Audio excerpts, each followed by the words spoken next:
This is Kim Newlove, host of the Pharmacist Voice podcast, where I share my journey from pharmacist to voice actor and interview a variety of people who use their voices to advocate for something, educate in some way, or entertain, so that you can be inspired to use your voice too.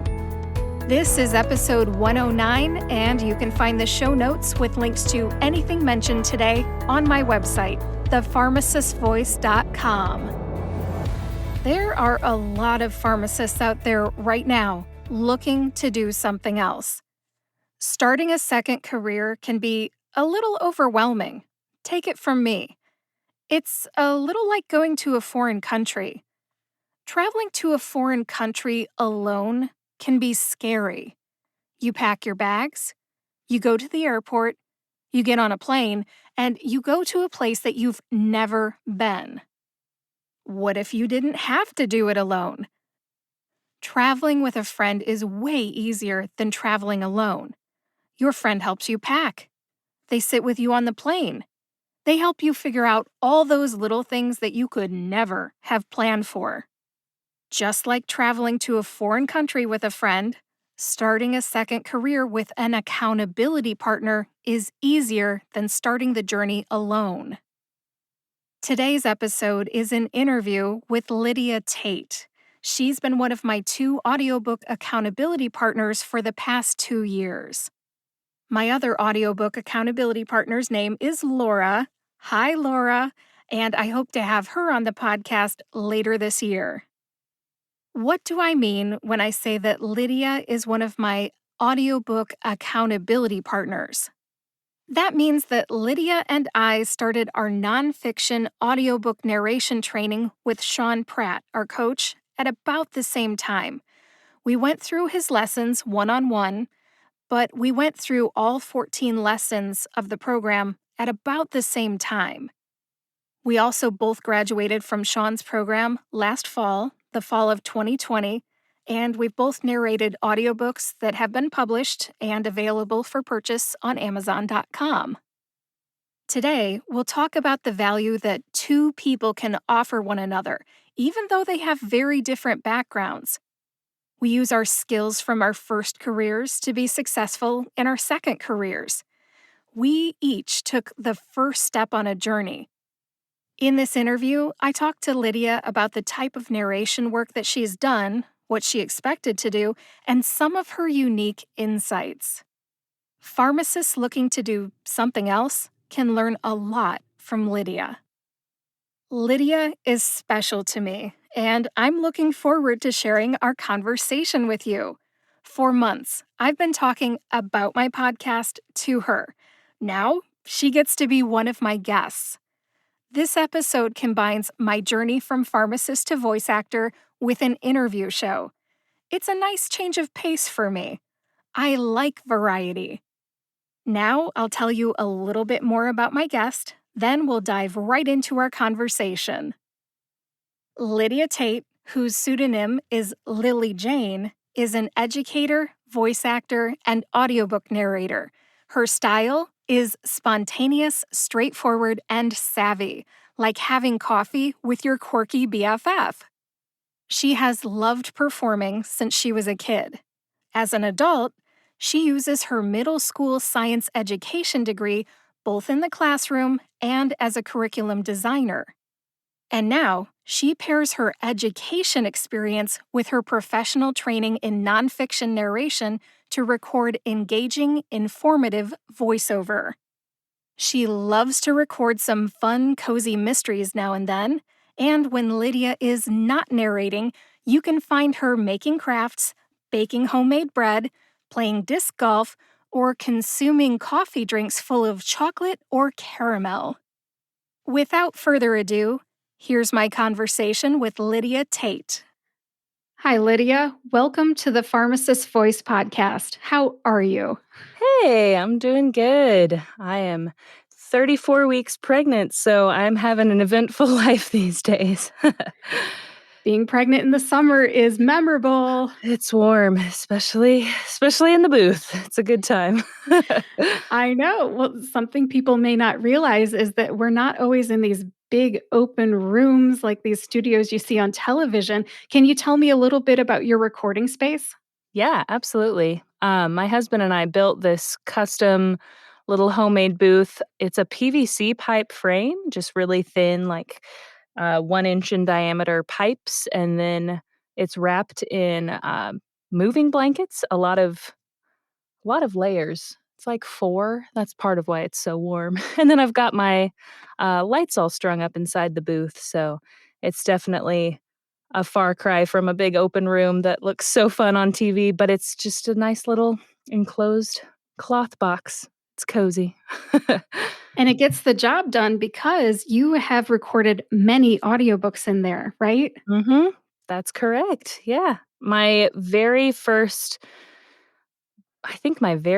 book was recorded with just a little reflection filter, and it did not sound very good. So I very quickly moved to a space that was more enclosed with fabric all around me to dampen sound much better than my first book.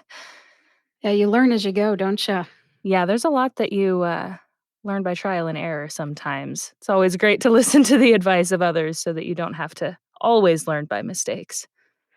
Right. And we learn from our accountability partners too, right? Yes, absolutely. It was so fun to have someone by my side through all of coaching and just someone to check in with so that I could um, have someone to touch base with about my progress and ask questions and all sorts of great things. It was awesome. Yes. Well, let's talk all about that accountability partner thing. You and I are accountability partners, even though we have finished Sean Pratt's audiobook narration program, all 14 lessons of it. Can you believe that? We're done. We I still stay know. in That's touch. crazy. Yes. Yeah. D- Yeah. Totally. So, how did we meet? I know when I first started working with Sean, the entire coaching program felt um, I don't know, just very overwhelming, and he recommended pretty early on to, get in touch with someone that was kind of at the same point in the program and going through the same things as me, and so I believe he connected the 2 of us, gave me your contact information, and we just, started talking about how our coursework was going and checking in about life, and that's just kept going even since we wrapped up our program, what, last summer? Full year Yes, ago? That's awesome. it's crazy. Yeah, we graduated. I remember Sean saying that he was gonna connect me with an accountability partner, and I immediately thought, "Whoa, hold on. Is there another pharmacist in this audiobook narration program? Mhm. What?" But no, you are not a pharmacist. What's your background? So I have spent several years in the classroom as a middle school teacher, so a very far cry from pharmacy for sure. But when I started in the classroom teaching middle school science, I enjoyed it, but I always was curious if there was other things that I could do to use my background in theater and speech and debate and just vocal performance in general. So I have a place in my heart for educational narration because of my experience in the classroom. Yes, and you're so organized. Yes. Yeah, I definitely have that teacher brain of making sure everything has its place, and I love a good curriculum, and organization strategies are my bread and butter. Right, and how did you pick Sean Pratt as your audiobook narration coach? Speaking of being organized, that dude's Mhm. organized, so how did you Yeah. pick him? There was 2 main things that appealed to me about Sean. First of all, he was marketing himself as nonfiction, which I assumed when I got into the audio world that I would be recording exclusively nonfiction, which hasn't actually happened, which that was an interesting turn of events. But I expected with education as my background to record nonfiction, and that's what he specializes in. And so I didn't expect to start working with someone that specialized in character voices or all of those things. I wanted to learn the ins and outs of nonfiction work, and so I knew that that was what he was good at.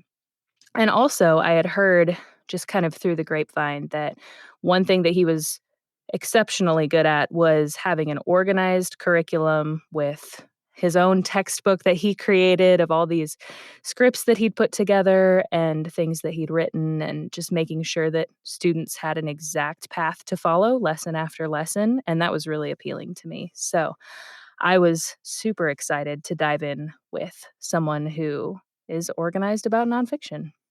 Great points. I started classes with him because he was recommended by a fiction narrator that I had gone to because somebody had recommended talking to him. It was Jeffrey Kafer. Mm. And he said, "Oh, you're a pharmacist? Oh, you wanna do e-learning and you wanna do all kinds of, nonfiction, broad category type stuff, right? You need to go see Sean Pratt." And it was really because of Jeffrey Kafer that I found Sean, and I'm glad that I did. We really clicked. He is Mhm. very organized. I love the structure, but there's been some really nice surprises too about working with Sean, and I kinda miss that once a month check-in thing, but, I see him on social media. I feel like he's still Mhm. part of my life. Yeah. He was And always a great coach. Yeah. yes. Yes, and when he connected me with you, I was thinking to myself, like, "Wow, I haven't had to do this in a while." It's kinda like getting a pen pal or something. You don't know the person, but, like, you gotta check in with them every once in a while. I Mhm. didn't know what this was gonna be all about, and I think he kinda lets the magic happen. He lets people Mhm. figure it out, and I'm just really glad that you were one of my people. Thank you for being my accountability partner. Yeah, thank you. He did such a great job of matching people up that don't have the same background, are not in the same place in life, but have similar goals and have similar strengths, and it was just great. I loved it. And you said that you originally kinda wanted to look into the nonfiction audiobook side of things, but what have you been narrating? Oddly enough, I have been immersed in the cozy mystery world, which I totally would not have expected, but it's been a blast. I just wrapped up a 10-book series of short audiobooks, by Wendy Meadows about a candy store in rural Connecticut, on the seaside. It's been so much fun. I still love narrating things that are nonfiction, specifically science related. Love the educational world, but cozy mysteries have been my strength lately. It's interesting. Well, congratulations on your success. 10 books, that's nothing to Thank sneeze at. you. Yeah, it was so exciting to book an entire series and just have an ongoing relationship with a narrator that or with an author that I, just felt trusted by. She knew I could handle the characters because 'cause I'd been in it. It just felt like being in their world for about the past year. I've done 1 a month for almost the past year. Wow, that's good. It's good to have work. Mhm. Having a steady stream is just it makes a big difference, because getting into work is definitely a grind of putting yourself out there, and, once you form some good relationships and get some work coming in, it's awesome. It's it's such a good feeling. Lydia, I know that you transferred your skills from being a teacher to being a narrator. You're a professional voice user, but I understand that you went from traditional teaching in a school to doing something else. Can you tell me a little bit about that and what made you make the leap? Yeah, absolutely. So, in my first year of teaching, I stumbled across the website ACX, the Audiobook Creation Exchange, and just started trying to audition. And I really, really wanted to break into the audio world, but the beginning is not profitable. There's an investment to get started in getting your equipment and getting coaching and all of that. So there was some overlap between my day job as a teacher and then what I dreamed of doing.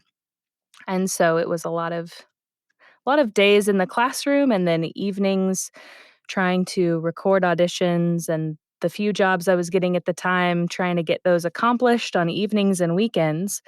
And then somewhere in there, because 2 jobs wasn't enough, I stumbled across another job working part-time from home, creating science curriculum for middle schoolers, which was totally exactly in my wheelhouse because I was teaching middle school science during the day.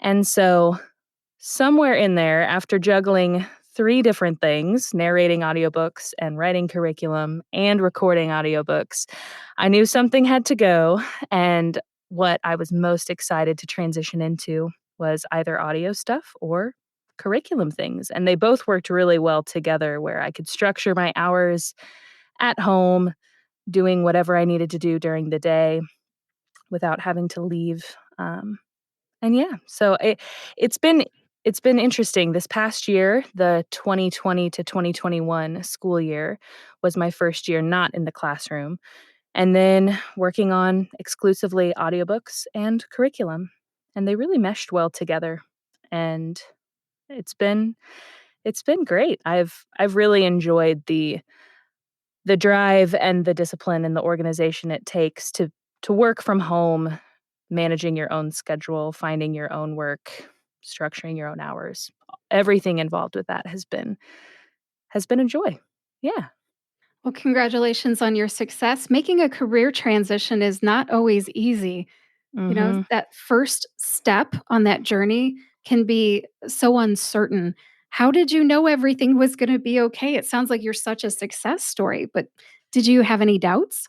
Yes, I absolutely had doubts, especially when I was first trying to buy my audio equipment and first trying to step my toe into the audio world and into the curriculum job as well. It felt like there was so many things that I was trying to balance all at the same time, and if I wasn't, good enough or committed enough, then it wasn't gonna work, and so there definitely was an element of fear and uncertainty and just giving it a shot and trying to learn everything I could, and that's part of why it was so helpful to, get immersed in the online networks for audio and start coaching and have an accountability buddy to discuss everything with. It just I would not have been able to transition without so many people and so much information helping me make informed choices.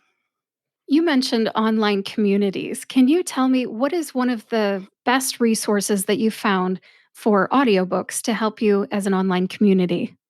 Yeah, there's a Facebook page called Indie ACX audiobook narrators, something like that. Can't remember the exact wording of the group, but it's just a really large Facebook group of people who've been doing it. They work specifically through ACX or for authors directly. A lot of them also work for large publishers, but not all of them. And so the Facebook page has been just a great way to get some insight from people who made the leap from trying to audition on ACX to forming relationships with authors to forming relationships with publishers. And people are constantly sharing links to equipment or links to articles or videos or professional development opportunities and answering each other's questions and all sorts of things. I was super thankful that I discovered that group pretty early on because honestly, there was a time of just reading as much as I could before I even dove into trying to get work because I knew I wasn't ready to get it until I knew a little bit more. Yeah, having an accountability partner is one thing because that's one person. But Mhm. then to have I call it the hive mind, Yes. like the beehive, and everybody thinks the same ways. We all care about having a good Mhm. performance and the listener having a good listening experience. Some of the people that moderate that group are so experienced. It's amazing. Like, we're so lucky Mhm. to be connected to some of the people that narrate some of the best works out there. I mean, we are among them. That always amazes me, and they freely offer things. Would you say that the audiobook or voiceover community is pretty giving? Yes, absolutely. I was not expecting that. I figured getting into it, it would be cutthroat, everybody competing against everybody and nobody wanting to help you because, if I get a job, that means you didn't. That was just kind of what I expected the attitude to be, and that's not it at all. Like, my coach and other people that I've seen on the group, if I ask a question, they'll answer it because they've been there and they know, and they don't see it as competition because if I'm a better fit for something, then they weren't, or vice versa, and it's a really giving community that cares about the success of everyone. So, I love that. I love it too. Oh, made such great comments. I completely agree. They're a giving community. As much as we are competition with one another, they're also, like you said, so supportive because Mhm. my voice is not right for every role. The genres I pursue is not what everybody else pursues. And I think they just really see that. And they're just such a creative and giving community. I love it. Mhm. Now, as you move forward, you mentioned at the beginning that you're 34 weeks pregnant. How are you going to move forward with your curriculum job, the new baby, and your audiobook journey? Well, as of right now, I'm gonna put, audio stuff on the back burner because it's not a fantastic job to have with a loud child in the house.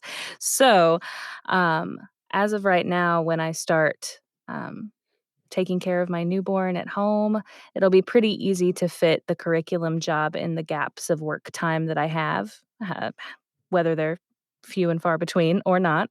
We'll see how that goes. But yeah, once things kind of settle a bit with, taking care of a kid in the house, we'll see how it looks to return to audio and what that schedule might mean. Yeah, I keep getting to this point where I have multiple things on my plate, and I decide which one I can manage the least at this point, and, so yeah, that's kind of where we're at going into this fall.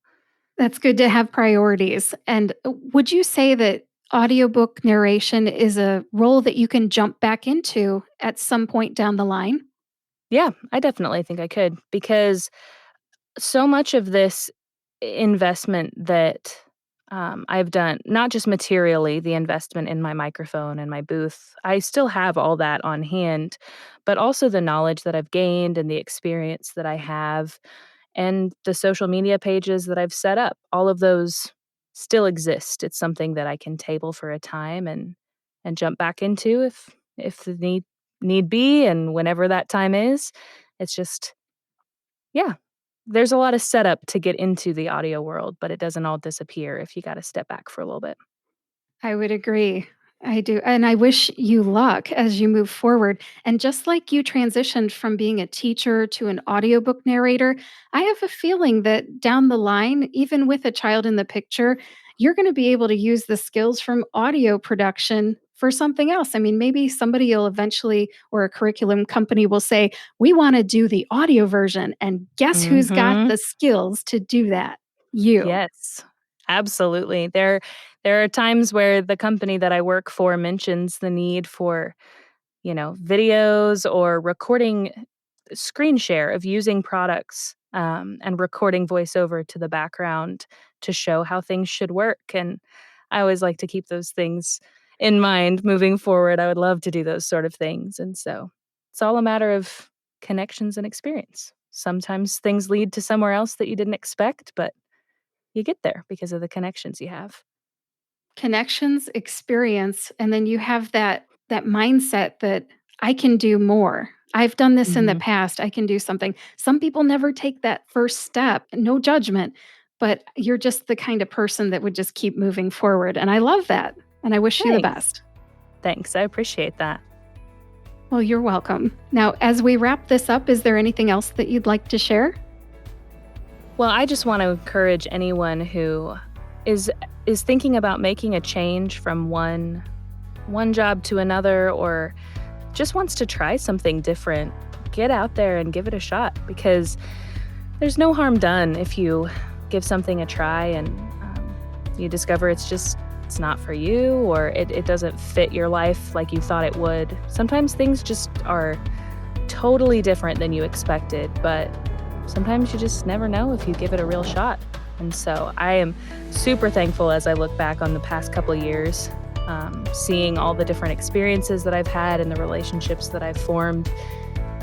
It's not what I expected. I'm not doing now what I thought I would do a year ago or 3 years ago or 5, but the path along the way has been such a joy, and I've been so thankful to give things a shot.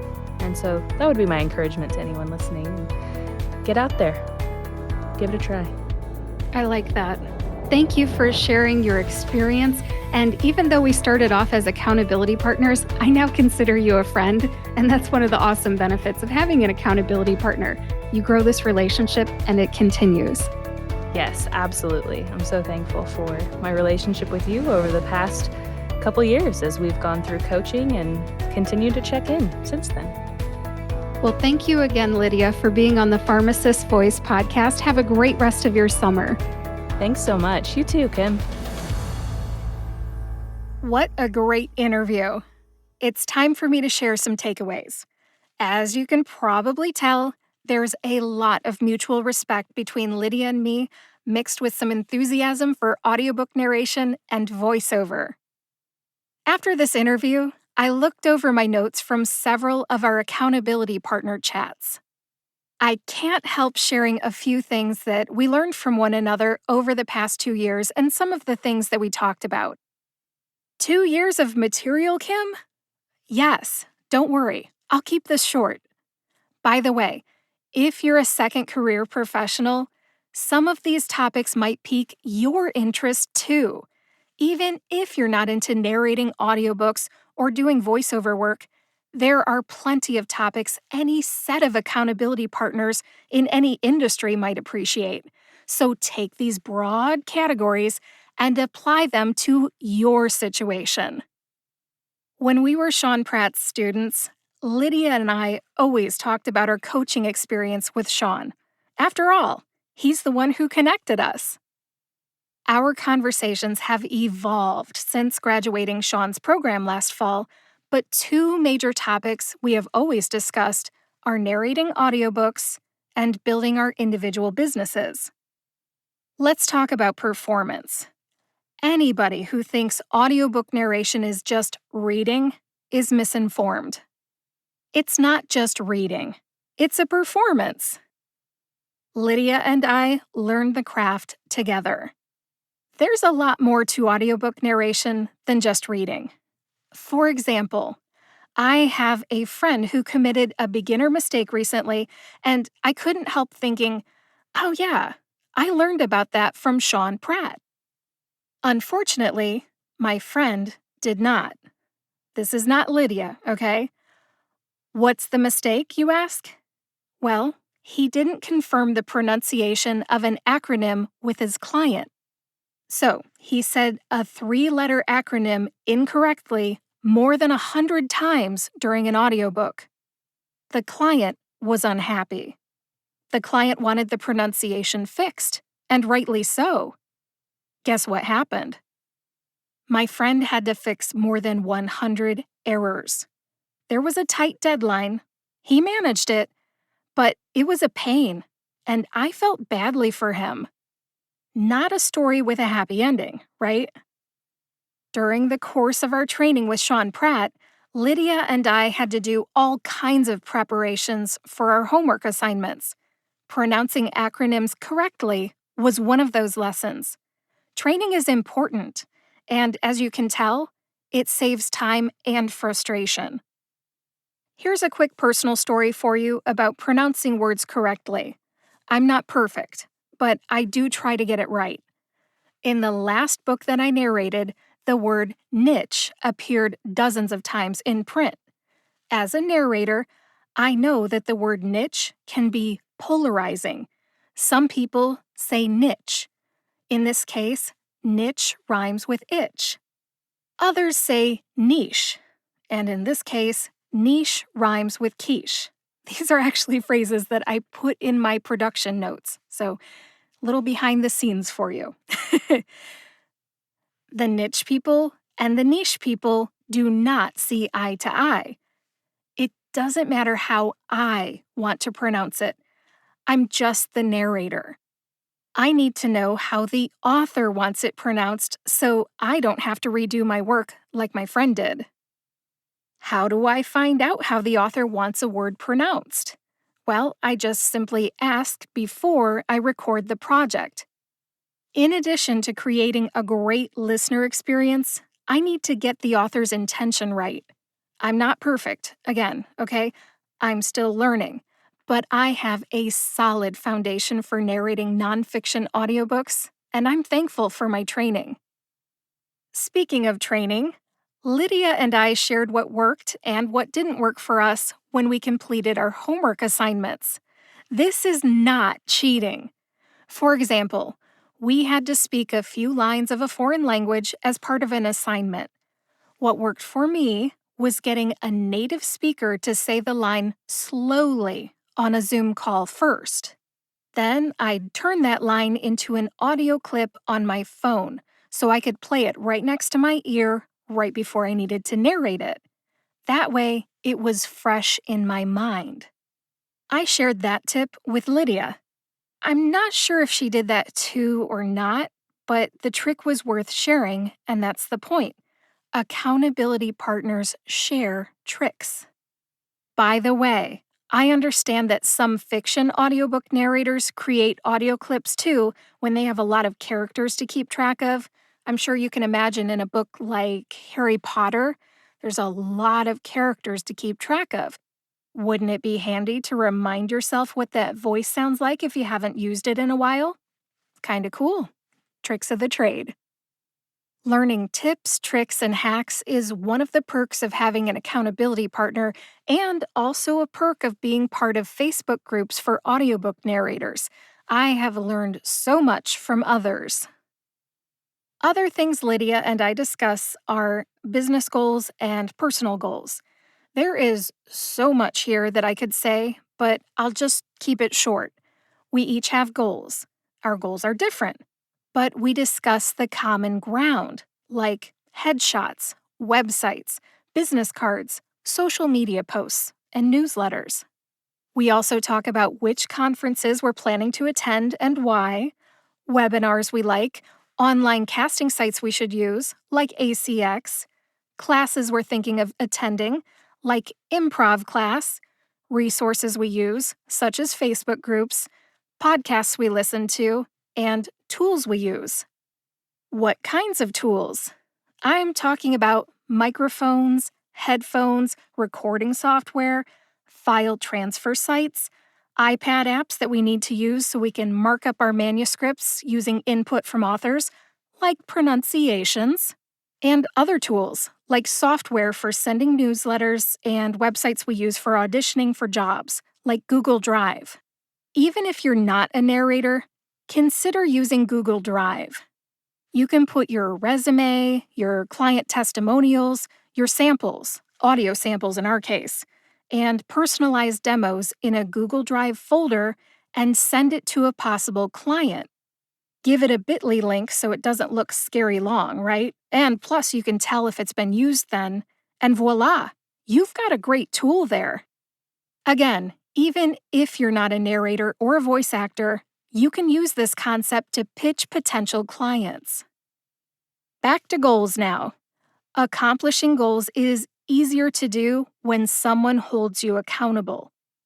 Lydia holds me accountable for doing things that I say I'm going to do, and I hold Lydia accountable for things that she says she's going to do. It works both ways.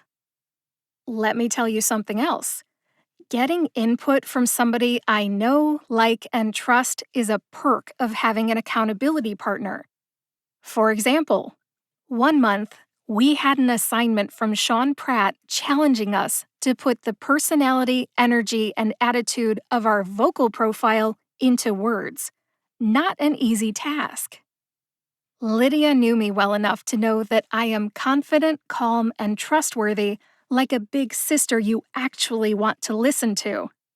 And I knew her well enough to recognize that her style is spontaneous, straightforward, and savvy, like having coffee with your quirky BFF.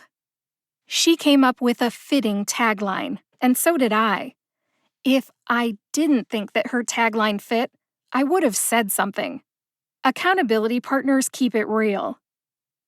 Self-promotion is not something that I'm comfortable with, so when it came to that tagline, Lydia gave me the reassurance that I needed. Building a relationship with Lydia has really paid off. She encouraged and supported me during my journey into audiobook narration. Plus, like I said at the end of our interview, we became friends too. Among all the talk about business and performance, we also sprinkled in a bit about husbands, kids, pets, home life, and hobbies. Having Lydia as an accountability partner has been a great experience for me. I wish her the best as she becomes a new mama and takes a break from audiobooks. Let's wrap this up. Whether you're being coached, learning a new skill, starting a business, or just need a second set of eyes and ears on something, accountability partners are great. Accountability partners have made my journey from pharmacist to voice actor a little less overwhelming. I challenge you to use your voice to be someone's accountability partner too. Thank you for listening to episode 109 of the Pharmacist Voice podcast. Please visit thepharmacistvoice.com to read the show notes. You'll find links to Lydia's website and social media channels there. You'll also find a link to Sean Pratt's nonfiction audiobook narration program and more in those show notes. If you liked this episode, share it with a friend. Then hit the subscribe or follow button to receive all new episodes right away the day they're published. Thank you again for listening.